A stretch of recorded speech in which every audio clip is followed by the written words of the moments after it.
Cas Pratique est la nouvelle chaîne de podcast dédiée aux situations de vie patrimoniale de nos clients. C'est aussi un lieu de partage d'expériences pour l'équipe de Bonjour Patrimoine. Nous avons décidé de la lancer pour permettre à nos auditeurs de mieux appréhender les coulisses du métier de conseiller en gestion de patrimoine. Nous souhaitons qu'ils puissent identifier des problématiques qui leur parleront peut-être directement comme étant les leurs. Chez Bonjour Patrimoine, nous sommes une trentaine d'hommes et de femmes, d'âges et d'expériences différents, hautement formés en création et organisation patrimoniale. Nous travaillons avec de nombreux clients rencontrés au fil des années et les accompagnons au quotidien dans un environnement de plus en plus complexe. Alors maintenant, voyons concrètement comment ça se passe dans un cas pratique. Bonjour et bienvenue dans ce nouveau cas pratique de Bonjour Patrimoine. Salut Philippe, tu es avec nous aujourd'hui pour étudier un nouveau cas. Ouais. Bonjour Justine. En forme ? Salut. Ouais, ça va pas mal. Chaleur aujourd'hui, hein. On est milieu du mois de juillet, pour ceux qui l'écoutent pas forcément au moment où on le tourne, et on a très chaud.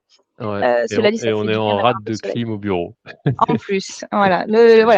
Ça c'est le off, donc c'est la réalité. Et du coup, aujourd'hui, on va parler d'un cas réel aussi, c'est celui de Mireille, dont le métier est femme de ménage. Elle a 61 ans, elle est salariée en tant que femme de ménage, et elle a une situation patrimoniale assez dense que nous allons du coup détailler maintenant, justement pour vous montrer que c'est possible d'avoir un patrimoine déployé dans une certaine mesure à partir d'un certain âge en ayant justement les bons réflexes et notamment d'aller voir à un moment donné un conseiller en gestion de patrimoine pour nous aider à construire ce patrimoine. Oui. Alors, et bien voilà, effectivement, je disais que donc Mireille, elle a 61 ans.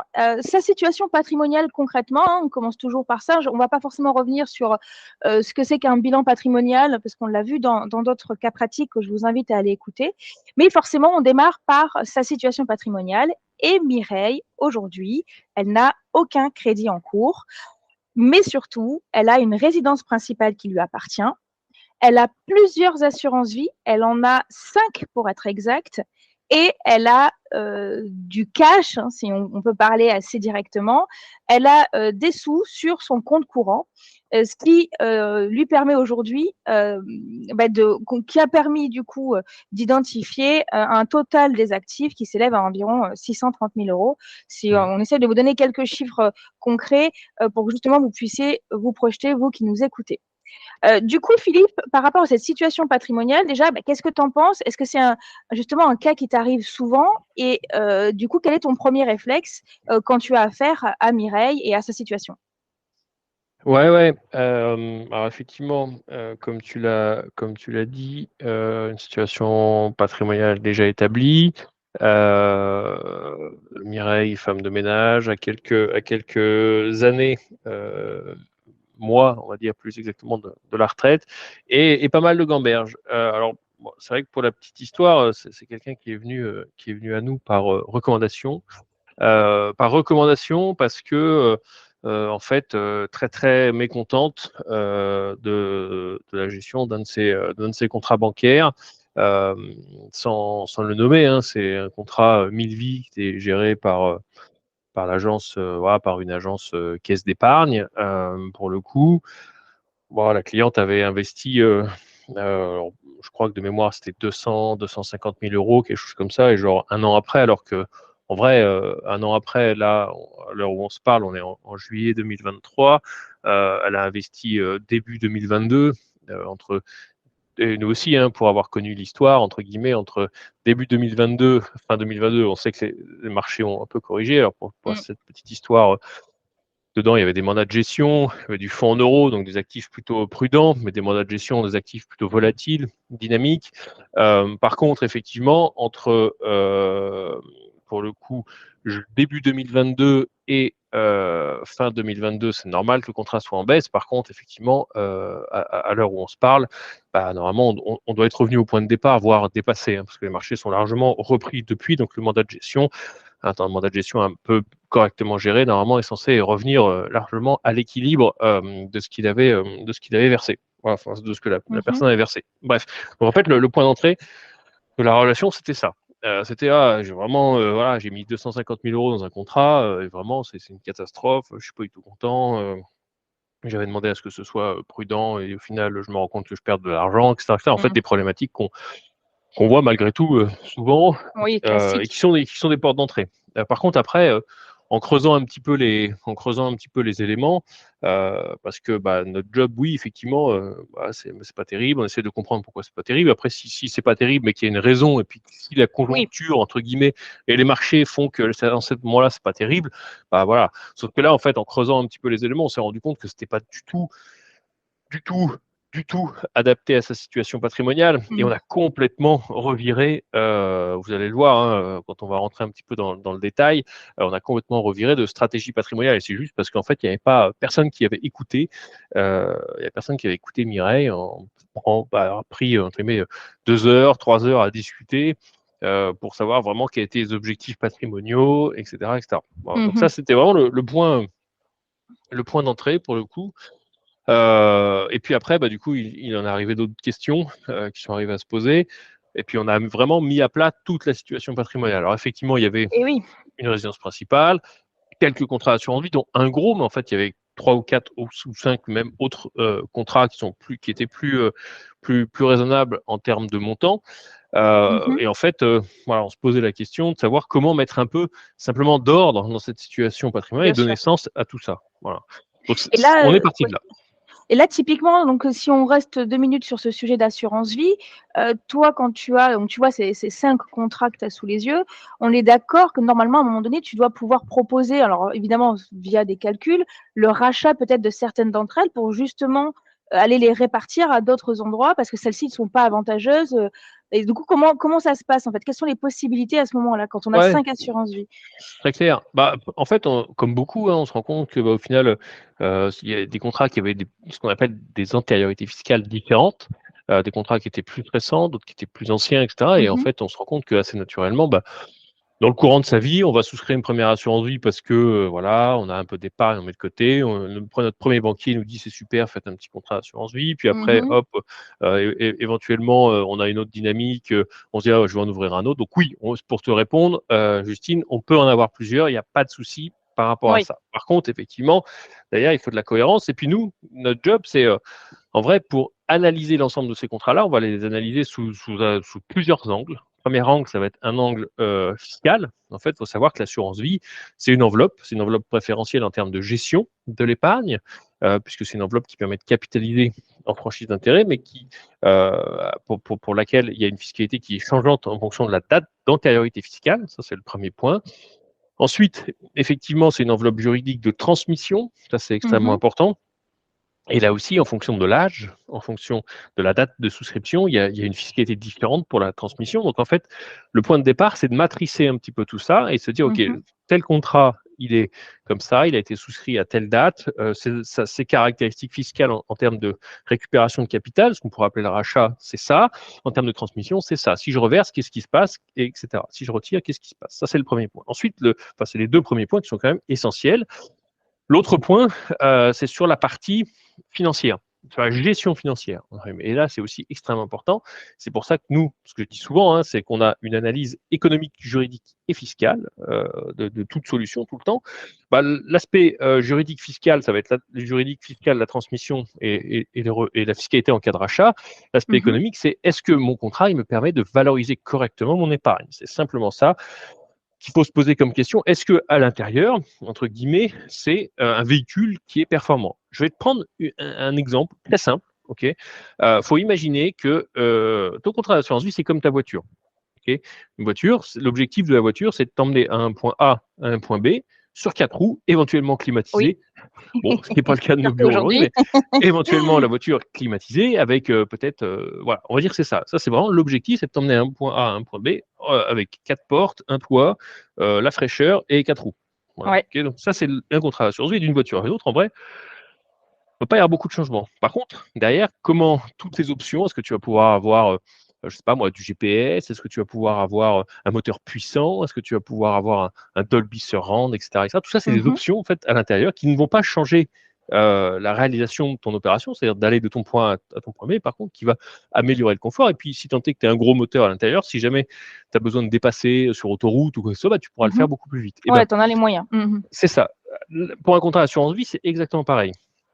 C'est une voiture avec 4 roues, un moteur et éventuellement la climatisation. Par contre, derrière, d'un contrat à un autre, ce qui va changer beaucoup, ça va être l'aspect frais, ça va être l'aspect gestion, comment il est géré, qu'est-ce que je peux mettre dedans, quelles sont les options de gestion, etc., etc. Et ça, c'est essentiel pour bien gérer son épargne. Parce que quand tu es, entre guillemets, avec une 2 chevaux, hormis le côté véhicule de collection un peu sympa, etc., Oui, évidemment. tu es scotché avec une 2 chevaux. Par contre, si tu es en Formule 1, effectivement, faut savoir la piloter, par contre, mais derrière, le risque, c'est, voilà, si jamais tu as besoin d'aller vite, tu sauras aller vite, alors qu'avec une 2 chevaux, bah, tu seras obligé de changer de voiture pour aller vite. Et c'est un peu le problème, Ouais.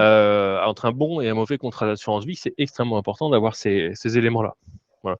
Donc on fait cette analyse globale, pour le coup, pour la petite histoire, entre guillemets, pour cette cliente-là, le contrat d'assurance vie, 1000 vies de la caisse d'épargne, c'est plutôt un contrat moyenne gamme. Si je reprends mon exemple, on pourrait plutôt dire que c'est une Renault Mégane, voilà, Ok. à peu près, plutôt quali, mais sur un quali sur du retail, Bon. voilà, Ouais, sur du voilà, qualitatif, pratique. sur du, ouais, un peu retail. Et donc voilà, et c'est surtout là le gros problématique, hein, enfin, c'est que c'était en vrai l'assurance vie, parce que les problématiques de transmission n'étaient pas sa top priorité, et surtout, en fait, en regardant dans le détail, on avait besoin beaucoup plus de revenus que de valorisation de capital. Et ça, c'est souvent un problème qu'on se rend compte très vite, enfin, qu'on se rend compte, que nos clients, entre guillemets, ne mettent pas forcément en avant, et que nous, au fur et à mesure des questions, puis de la validation des objectifs qu'on peut avoir avec eux, qu'on regarde, c'est en vrai, est-ce qu'on capitalise ou est-ce qu'on distribue? Là, clairement, il n'est pas un très gros revenu. Et en fait, au bout de quelques temps, il me disait, ah non, mais moi, je lui dis, bah, ouais, on peut avoir quasiment, avec sa surface patrimoniale, un peu mieux, parce qu'au final, on a travaillé pas loin de 350 000 euros. On peut avoir, sans trop forcer, 12 000 euros de revenus complémentaires par an, net, Ce qui est pas entre rien. guillemets. Voilà. Je lui dis, est-ce que, bah, je sais pas, par exemple, est-ce que ça vous dirait d'avoir 1 000 euros de revenus par mois? Et là, c'était Ouais, oui, vraiment on dit pas l'éclaircissement, non. quoi. Ah, bah oui, bien sûr, etc. Bon, pas trop non plus, parce qu'après, je sais pas quoi en faire. Finalement, voilà, Oui, oui, ça sert à j'ai rien pas le train d'avoir de des vie revenus pour, pour, bien sûr. mais voilà, il fallait quand même poser la question et pas dire oh, on place en assurance vie, c'est très bien, ça fait le job, etc., etc. Voilà, ça c'est extrêmement important. Et en fait, on a bâti à côté de ça toute une stratégie patrimoniale. D'accord. Et toujours pour rester un petit peu sur les assurances vie, sur un aspect un peu pédagogique, il me semble que l'assurance vie transporte du coup ces fameux fonds euros et ces unités de compte. Est-ce que tu peux nous en dire un mot? 2 mots même? Oh, oui, oui, après 2 mots. Non, non, non, les fonds euros, c'est l'actif général de la compagnie d'assurance, en vrai, composé à 90% d'obligations d'État.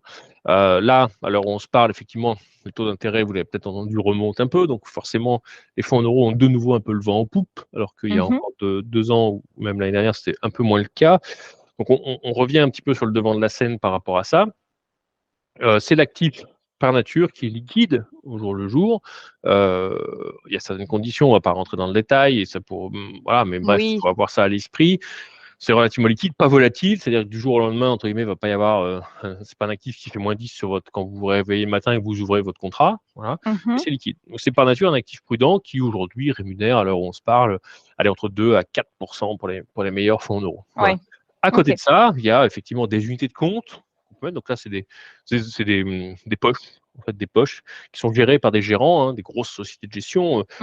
Comme ça, de nom, on pourrait citer qui? On pourrait citer Carmignac, Rothschild, euh, Oui, les grands noms la du métier. financière de l'échiquier, Tocqueville, Comgest, etc., etc., dont leur métier, c'est vraiment pour le coup de gérer des classes d'actifs et des fonds selon un cahier des charges prédéterminé.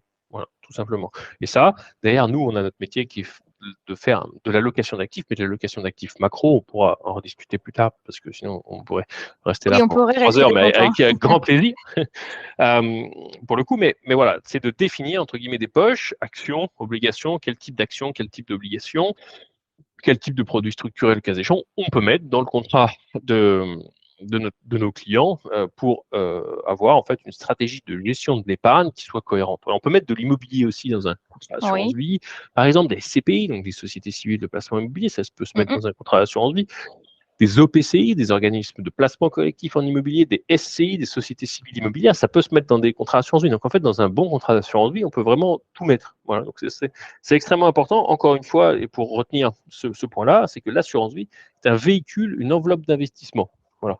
Derrière, à côté, c'est qu'est-ce qu'on y met dedans qui fait toute la Ouais. différence. Et justement, moi, je me mets 2 secondes à la place de Mireille. Malgré tout ça, c'est du jargon professionnel. Hein. Enfin, je veux dire, il faut avoir fait ce métier, ton métier, pour pouvoir identifier tout ça. Concrètement, est-ce que Mireille, j'ai l'impression que Mireille aujourd'hui, si elle voulait le faire toute seule, elle pourrait pas.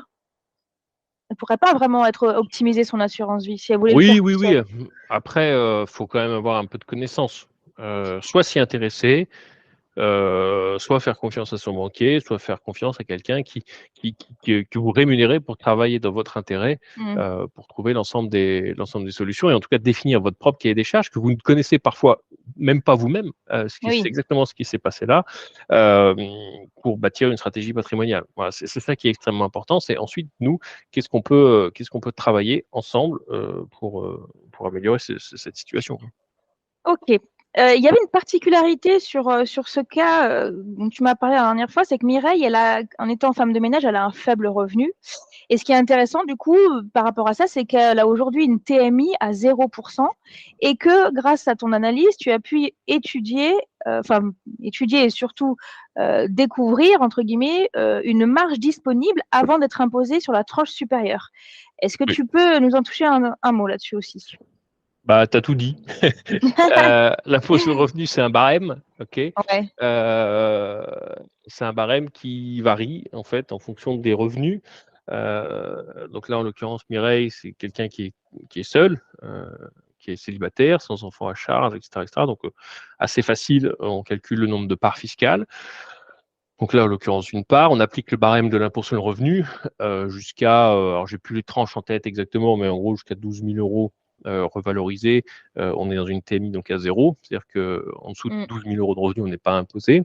Okay. Par contre, au-dessus, on est imposé à 30, jusqu'à grosso modo 28 000, à 11, pardon, jusqu'à quasiment 28 000 euros. Et après, on est imposé à 30, etc., etc. Donc en fait, c'est un barème. Voilà, faut l'avoir à l'esprit. Donc, tu n'es pas imposé sur tes 12 premiers milliers d'euros à la louche. Hein, je n'ai pas les Oui, calculs oui, encore en oui. On tête. pourra Et aller se voilà. renseigner sur le barème exact Oui, sur oui, le après, site de gestiondepatrimoine.com ou le site du gouvernement. C'est exactement. assez facile Après, à les trouver. ouais, après, c'est vraiment la logique qu'il faut avoir. Souvent, ce qu'on entend d'ailleurs de nos clients, c'est ah, mais je vais faire un saut de tranche, je vais être imposé à 41, je vais être imposé à 30, ça va me Oui, ça coûter très effraie. cher, etc. En fait, non, pas du tout, c'est un barème. Hein. C'est-à-dire que dès lors qu'on dépasse la tranche à 30, entre guillemets, il y a que les euros, les Au-dessus, euros ouais. supérieurs à la tranche à 30 qui sont imposés à 30 et pas tout Mm, le revenu depuis le début. Ça, c'est extrêmement mm. important de le repréciser parce que c'est vraiment ce qu'on voit. On l'entend souvent. Je ne veux pas Et dire oui, oui, quasi c'est un systématiquement, mais on préjugé. l'entend Ouais. souvent. Par manque de connaissances, alors que c'est pas complexe. Il faut s'y pencher 2 secondes sur l'information pour la comprendre. Mais ok, alors du coup, concrètement, dans ta stratégie, forcément, le but, c'est pas qu'elle dépasse, qu'elle change de tranche. Alors, sauf si vraiment le gain est intéressant, hein, avoir 80% de quelque chose, c'est toujours mieux que d'avoir 0%. Mais concrètement, donc, dans ta stratégie, je vais y arriver, tu calcules cette marge qui reste avant de dépasser la tranche supérieure en fonction justement de la stratégie et des actions que tu vas mener. Oui, c'est ça. On regarde à combien on en est, puis après, qu'est-ce qu'on peut faire en fonction sur ce volet-là. Enfin, voilà, c'est assez systématique. Il n'y a pas de miracle, encore une fois, à ça. Ouais. C'est que voilà, on regarde, là, les revenus, ils étaient de temps, on avait une marge, ce qu'on appelle une marge, avant d'être imposé dans la tranche supérieure de temps.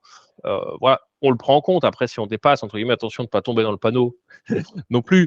Mais c'est pas grave. Enfin, entre guillemets, si tu as, je vais caricaturer, mais si tu as 3 000 euros de revenus dans la tranche à 11, bon, c'est pas non Oui, c'est plus, pas voilà, c'est pas non dramatique. plus C'est toujours dramatique. plus de revenus qu'à l'origine, que si C'est tu le ça. fais Et pas. ce qu'il faut, par rapport à ça, il faut faire attention. Après, il faut souvent éviter faire attention à L'amalgame. ça, pardon, c'est que la tranche marginale n'est pas le taux moyen d'imposition. La tranche marginale, c'est la tranche dans laquelle tu te trouves. Si tu sautes une tranche, c'est pas grave. Le taux moyen, c'est combien, entre guillemets, va te Oui, coûter en impôt l'ensemble de tes revenus. C'est ça qu'on va bien sûr. regarder. Et c'est pour ça que l'impact du barème est extrêmement important. Ok, très bien pour ce point. Et donc, concrètement, suite à l'analyse en fait de sa situation, on en arrive toujours, et c'est quand même le but de tout ça, aux objectifs.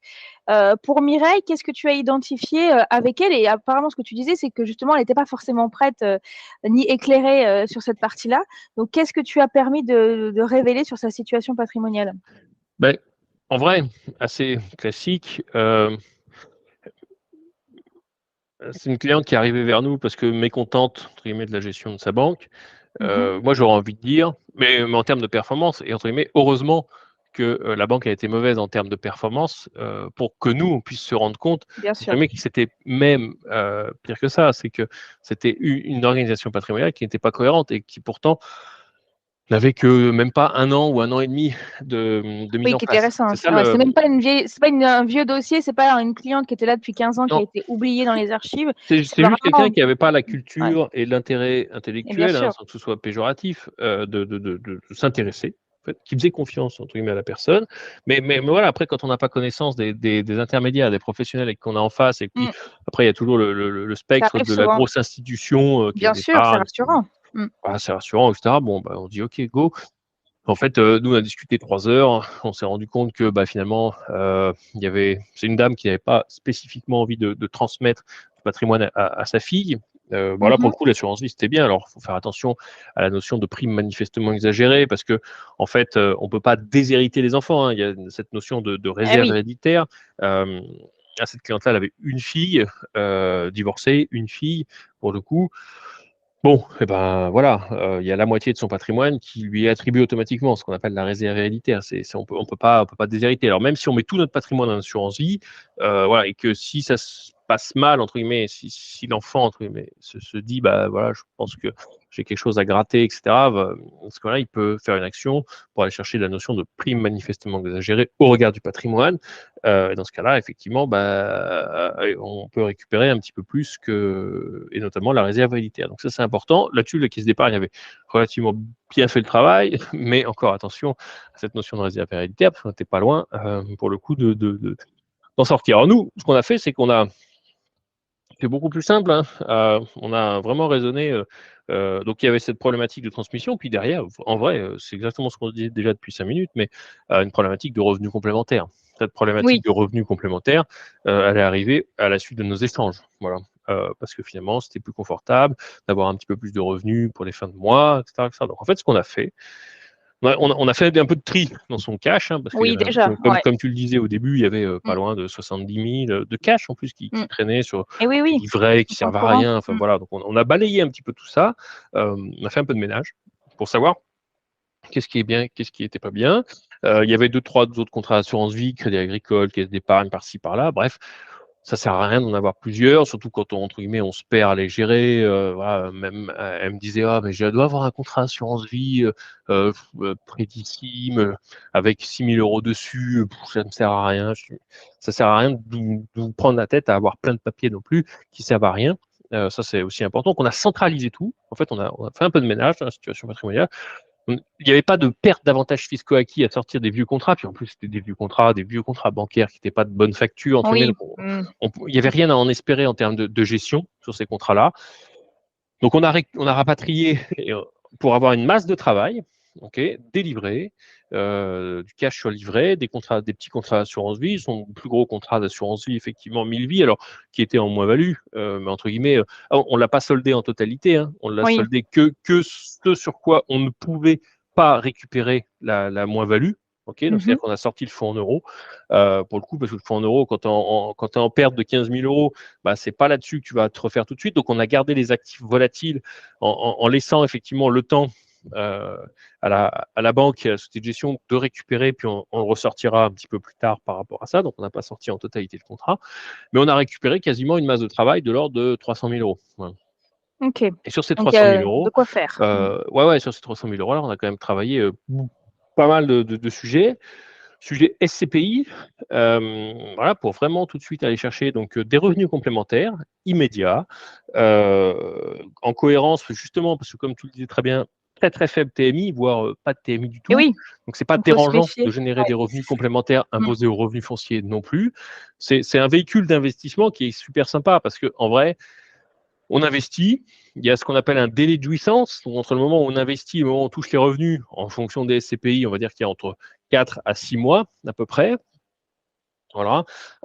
Et Mmh. après, les revenus qui tombent tout seuls trimestriellement, et on peut vraiment diversifier. C'est-à-dire que si tu investis, je dis n'importe quoi, sur une part, souvent le minimum c'est 5 000 €, mais on va caricaturer, une part d'une SCPI par exemple, que ce soit épargne foncière par exemple, qui est une grosse SCPI de bureau, l'une des plus Mmh. anciennes SCPI de bureau, assez parisienne dans l'âme, et cetera, et cetera. On n'est pas loin de 4 milliards de capitalisation, donc quand même une très, très grosse SCPI. On a pas loin de 400-500 immeubles, donc Ouais, en c'est fait, pas quand rien. tu investis dans une part de ce type de SCPI-là, en fait, tu diversifies beaucoup, puis tu mutualises ton risque, tu as des revenus complémentaires. Rien à voir avec le fait d'acheter un appartement tout de suite. Voilà, donc en fait, tu Ouais. simplifies la gestion et ça correspondait très bien à ce profil de personnes-là, parce que pas envie de s'emmerder, si tu me permets l'expression, à gérer des locataires, et Et cetera, des oui, on travaux, n'en est plus là machin, pour elle, trucs, c'est clair. bidule. Là, Mmh. entre guillemets, on cherchait vraiment une solution avec des revenus qui tombent trimestriellement, de façon régulière, très peu volatile, c'est-à-dire qu'ils sont d'une année sur l'autre quasiment les mêmes. Il faut savoir qu'une SCPI, ça paye, allez, on va dire entre 4,30 et 5,50 pour les meilleurs. Donc après, nous, notre job, c'est aussi de construire ce qu'on appelle une allocation d'actifs de SCPI. C'est sur Mmh. l'ensemble de la masse. Là, en l'occurrence, j'ai plus le chiffre exact en tête de ce qu'on a choisi, mais on a dû faire, je sais pas, on a dû faire peut-être 120 000 € de SCPI de mémoire, un truc comme ça. On a fait 3 SCPI différentes de 40 000 €, ok, pour vraiment construire une belle allocation d'actifs. On en a pris une plus jeune qui paye un peu mieux en termes de rendement parce que les Ouais. SCPI jeunes, bah, par nature, sont moins grosses. Donc, elles sont plus réactives sur le revenu et sur le rendement, sur la gestion de leur parc immobilier, versus épargne foncière, c'est une SCPI qui date de 68. Tu te penses bien que voilà, il y a quand même une inertie assez importante, de facto une rémunération un peu plus faible.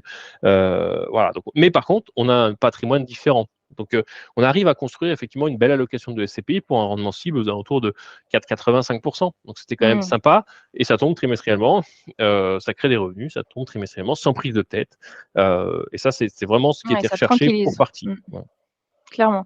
Et il me semble que tu as proposé, 2 autres solutions d'investissement, hein. Alors, enfin, en plus de la SCPI, évidemment de la réorganisation des assurances vie, il me semble que tu as proposé 2 autres types de solutions. Est-ce que tu peux nous en parler?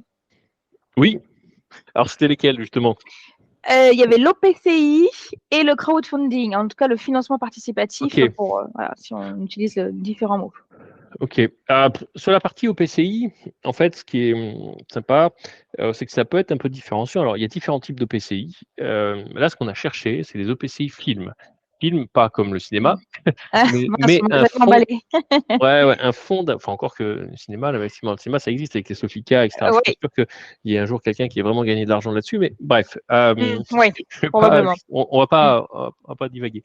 Le film, c'est un fonds d'investissement en location meublée. C'est Macron, quand il était effectivement ministre de l'économie, je crois, qui a lancé ça, ministre de l'économie et des finances, qui a lancé ça, voilà, pour fluidifier un petit peu ce type d'investissement-là. Le gros Mmh. avantage, c'est que c'est comme une SCPI, mais sans la fiscalité de la SCPI, parce que la SCPI, en gros, c'est des revenus fonciers, donc une TMI, une tranche marginale à l'impôt sur le revenu, et des prélèvements sociaux, ce qu'on disait tout à l'heure. Il ne faut pas oublier les prélèvements sociaux.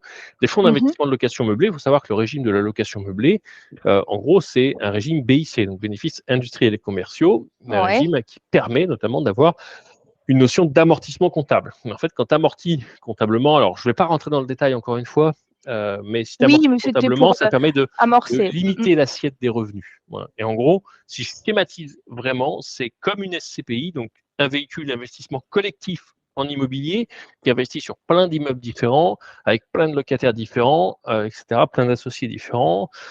Mais de par le régime fiscal qui est différent, là aussi, et ben, qu'est-ce qui se passe? Il se passe que la fiscalité, elle est vraiment amoindrie le plus possible. Donc, ça reste Mmh. différenciant. Le rendement, il est un peu plus faible que la SCPI, mais il est à peu près à 3,5 net de tout. C'est quand même pas Ah si oui, mal que ça ça. Quand reste on regarde intéressant. une SCPI qui, par exemple, paye du 5, puis finalement, bah, tu as facilement 20 à 40% d'impôts sur les revenus, bah, enfin 30 à 40% d'impôts, ça va relativement vite. Donc voilà, c'est Oui, pour ça qu'il faut vraiment regarder. Et ce véhicule d'investissement-là reste, il y a moins de profondeur de marché, parce qu'en fait, il n'y a que 2 gros opérateurs qui font ouais. ce type d'investissement-là. Donc, il y a moins de profondeur de marché, mais par contre, ça reste assez intéressant en termes de diversification patrimoniale, là aussi. Ok. Après, de toute façon, quand tu parles enfin, chiffre de rendement, les 3,5, 4,5 et parfois 5, ce qui est intéressant, c'est toujours de se dire que c'est mieux que si on laisse ces sous-là ou sur son compte courant, qui rapporte rien et puis qui en plus même perd, il me semble, si on prend en compte un peu, si on prend du recul sur notamment l'inflation et le marché qui change. Oui, oui, très clair. Très clair. Ça, c'est la base. Tu as tout à fait Oui, raison. c'est la base. Il y a un petit mot sur le crowdfunding aussi qui était parmi les solutions qui étaient disponibles pour Mireille et sa situation. Tu peux nous dire un petit peu ce qui était possible de faire pour elle à travers ce véhicule, Ouais. enfin ce type Crowdfunding d'investissement. immobilier, pour le coup, pas le Mhm. crowdfunding euh, investissement en société, hein, Ouais. qui est beaucoup plus risqué. Crowdfunding immobilier, ça reste quand même assez prudent malgré tout. Attention, je prends des gros guillemets, hein, Oui, oui, oui. voilà, il ne faut pas qu'il y ait l'AMF qui nous écoute, mais ça reste quand même assez prudent dans sa conception, au moins. Mhm. C'est un placement risqué, mais ça reste assez prudent dans sa conception. Pourquoi? Parce qu'en fait, c'est effectivement un, un groupe d'investisseurs, on va dire comme ça, qui vient à côté des fonds propres d'un promoteur dans une opération de promotion immobilière, de construction Mhm. d'achat-vente ou de rénovation achat-vente. Voilà. Faut savoir que pourquoi ça a un peu le vent en poupe, ça collecte quand même plutôt bien, crowdfunding immobilier, c'est que en vrai, bah, dans l'environnement actuel, les promoteurs, ils aiment pas trop mettre de cash dans les opérations. Mm. Normalement, les fonds propres Ce d'un qui promoteur s'entend. sur une opération de promotion immobilière, c'est on va dire entre 15 à 25%, 15 à 30%. Ok. Au-delà, c'est du financement bancaire. Voilà. La banque ne financera l'opération que s'il y a entre 15 et 30% de fonds propres. Voilà. Ok.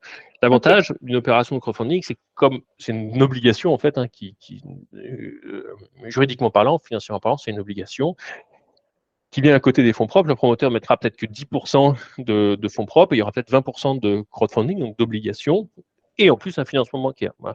C'est des opérations qui sont très courtes, en vrai, parce que ce genre d'opération-là, en fait, entre le moment où le terrain il est trouvé, le permis de construire validé, ils ont besoin de fonds pour Oui. construire avant de revendre le programme. C'est vraiment comme ça que ça se Oui, oui, passe. évidemment. Et c'est là où ils ont besoin de fonds. Et c'est des produits qui sont intéressants parce qu'en fait, pour l'investisseur, c'est entre 24 et 36 mois à peu près, avec des Ouais, c'est rendements. court. Mm. Ouais, c'est des opérations plutôt courtes avec des rendements qui sont entre 7 à 10% pour les mieux disants fiscalisés, donc PSU à Oui, on n'est 30%. pas, on n'est pas sur ce que tu nous disais, par exemple, sur les placements Voilà. précédents de SCPI, Mais, OPCI ou même assurance vie. mais c'est ça. Mais par nature, c'est un petit peu plus risqué. Par contre, effectivement, Mm. c'est une enveloppe court terme avec un rendement, effectivement, euh, avec un rendement intéressant à court terme. Donc, Mm. c'est aussi intéressant, diversifiant. Et puis après, encore, les tickets demandés ils sont souvent assez faibles. Donc, je dis n'importe quoi, mais pour 50 000 euros, on peut très bien faire 5 opérations. Donc, beaucoup Ah oui. diversifier son risque derrière. Et oui, C'est ça plus qui est tu vas intéressant. investir dans différents programmes, plus tu es sûr, au bout des 18, 24 mois, 36 mois, d'avoir un retour sur investissement La viable, en fait. diversification du risque, c'est toujours Ouais, ok. extrêmement important. Oui, étaler, enfin, c'est pas éparpillé parce que ça peut paraître péjoratif, mais c'est distribuer et ne pas avoir tout, au lieu d'avoir tout dans un seul véhicule, finalement. C'est ça, exactement.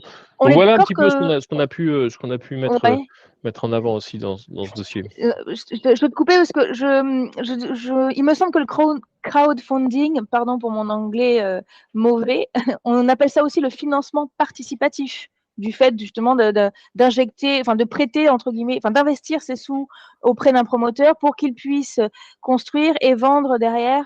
C'est C'est bien la ça, même chose, on est d'accord. c'est exactement la même chose et c'est beaucoup plus simple pour ton anglais. C'est clair. C'est pour ça que je l'ai placé. Ok, alors du coup, effectivement, donc si on reprend un petit peu le cas de Mireille, donc Mireille, 61 ans, femme de ménage, faible revenu, qui font qu'elle n'est pas imposable. Elle a pu à un moment donné, a priori, on l'a pas forcément dit en début de cas, mais qu'elle a pu à un moment donné avoir un petit héritage qui lui a permis évidemment de faire certains placements. Il y a déjà fort longtemps, dans sa résidence principale et dans certaines assurances vie, et qui fait qu'aujourd'hui, à 61 ans, effectivement, elle s'est posé les questions de restructuration et de réorganisation parce que mécontente de sa banque, comme on en entend souvent, ça se comprend, et c'est d'ailleurs pour ça notamment que le CGP a tout son intérêt et toute sa place sur le marché de la gestion de patrimoine et de la création de patrimoine. Et donc, pour cette petite dame, on est allé chercher du coup 6 axes d'amélioration et d'investissement pour son patrimoine. Déjà, évidemment, organiser sa transmission.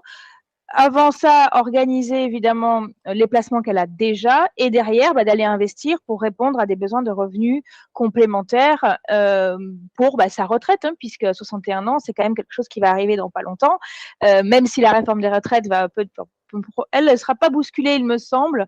Elle devrait partir dans pas longtemps, mais forcément, il y a les 20 prochaines années et plus, je lui souhaite, qui lui permettront de profiter du coup de ces sous sur lesquels elle a pu capitaliser. Écoutez, pour moi, c'est, je pense, assez clair. Philippe, est-ce que tu veux rajouter peut-être quelque chose d'autre sur ce cas, le cas de Mireille? Oui, pour la petite anecdote, on accompagne aussi nos clients effectivement sur tout ce qui est déclaration d'impôts, etc., etc. Et c'est quelqu'un avec qui je lui ai créé son espace impôt Gouv. Voilà, parce que c'est quand même aujourd'hui extrêmement important pour plein de raisons, notamment récupérer des justificatifs d'impôts, de revenus, etc., etc. Quand on fait une analyse globale comme ça, c'est extrêmement important. Et en fait, parfois, le plus simple, c'est effectivement de créer directement quelqu'un qui était un peu réfractaire à tout ce qui est digital. Finalement, on a fait tout en signature électronique. Ça s'est très bien passé. Maintenant, on travaille par mail et on a même ouvert l'espace impôt Gouv. Voilà, c'est aussi ça, notre métier. Génial. Effectivement, de toute façon, c'est la relation qui fait la diff, au-delà évidemment de la compétence et de la connaissance évidemment technique que tu peux apporter, toi et tous les conseillers en gestion de patrimoine. L'idée, c'est vraiment de créer un lien et d'être sur le moyen long terme, évidemment, d'identifier ce qui va pas, et d'agir concrètement pour le bien-être du patrimoine du client. Et la digitalisation n'est pas un frein, bien au contraire. Si elle est bien faite et bien accompagnée, elle peut solutionner beaucoup de choses et rendre pérenne justement ce patrimoine. Donc c'est chouette d'avoir entendu l'histoire de cette petite dame. Écoute, pour moi c'est ok. Je pense que pour nos auditeurs, j'espère que ça l'est aussi et que ça va leur donner envie, même si peut-être ils sont dans le doute, de se lancer dans la création ou l'optimisation, du moins de ce qu'ils ont déjà entre leurs mains à date d'aujourd'hui. Et Philippe, je te dis à très bientôt pour un autre cas pratique. Eh ben, au plaisir, Justine, et n'hésitez pas à revenir vers nous si, comme Mireille, vous avez des doutes sur votre organisation patrimoniale. C'est 100% notre métier. Super. Mais écoute, merci Philippe et à bientôt. Salut les auditeurs. À bientôt. Cas pratique, c'est fini. Merci de nous avoir écoutés jusqu'au bout. Un point commun avec votre situation? Envie d'échanger avec nous sur votre parcours patrimonial? La team de Bonjour Patrimoine est disponible pour discuter, alors n'attendez pas. Nos cas pratiques sont disponibles sur toutes les plateformes de streaming et ne peuvent être écoutés que si vous nous avez accordé une note de 5 étoiles et un partage à un ami, un voisin ou un gendre à qui vous voulez du bien. Je suis Philippe Mousseau, CGP et Managing Partner de Bonjour Patrimoine et créateur de contenu pour gestiondepatrimoine.com. Cet épisode a été mis en forme par Chloé, marketeuse hors pair et jeune investisseuse. À très vite pour un autre cas pratique.